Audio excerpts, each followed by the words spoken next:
बहुत समय पहले की बात है। एक छोटे से गांव में एक पुरानी रहस्यमयी हवेली थी। यह हवेली गांव के बाहर एक घने जंगल के बीचों बीच स्थित थी।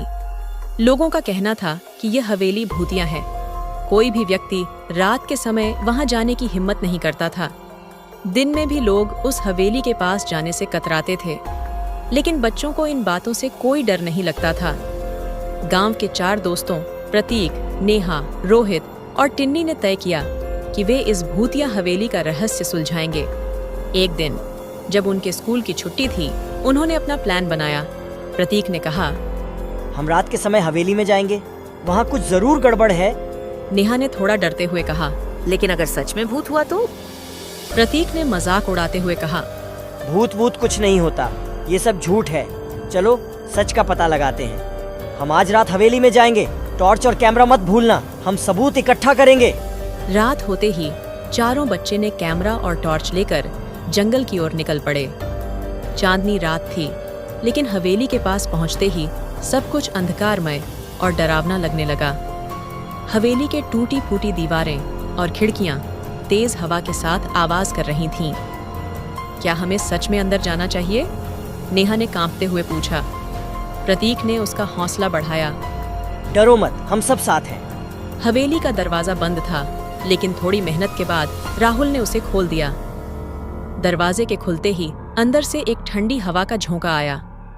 अंदर का माहौल अजीब और डरावना था। पुरानी लकड़ियों की गंध और दीवारों पर मकड़ी के जाले थे।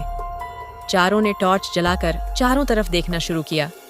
अचानक एक काले बिल्ली ने भागकर उन्हें चौंका दिया। उफ! मैंने तो सोचा कि कोई भूत आ गया, रोहित ने राहत की सांस लेते हुए कहा। हवेली के अंदर चलते चलते वे एक बड़े कमरे में पहुंचे। कमरे के बीचों बीच एक पुराना लकड़ी का तख्ता था, जिस पर कुछ अजीब सी नक्शे जैसी आकृतियां बनी हुई थीं।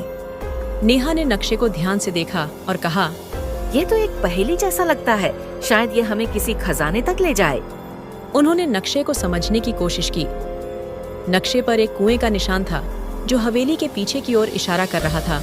चारों बच्चे हवेली के पीछे गए, जहां एक पुराना कुआं था। कुएं के पास एक पत्थर पर कुछ अजीब निशान बने हुए थे।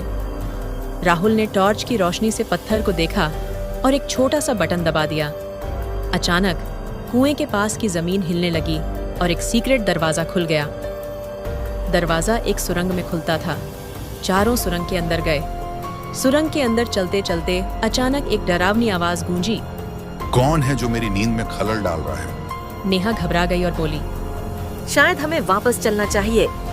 लेकिन प्रतीक ने हिम्मत दिखाते हुए कहा, कोई आवाजें हमें डरा नहीं सकती, चलो आगे बढ़ते हैं। सुरंग के अंत में एक बड़ा हॉल था। हॉल के बीचों बीच एक ऊंचा सिंहासन और चारों तरफ खजाने से भरे बक्से रखे थे। लेकिन अचानक एक लंबी परछाई उभरी। एक बूढ़ा आदमी सफेद कपड़े पहने हुए उनके सामने खड़ा था। मैं इस खजाने का रखवाला हूँ। जो इस खजाने को छूने की कोशिश करेगा, उसे मैं नहीं छोड़ूंगा। चारों बच्चे डर से कांपने लगे, लेकिन तभी टिन्नी की नजर आदमी के पैरों पर पड़ी। ये तो जमीन पर नहीं है, ये हवा में तैर रहा है, टिन्नी चिल्लाई।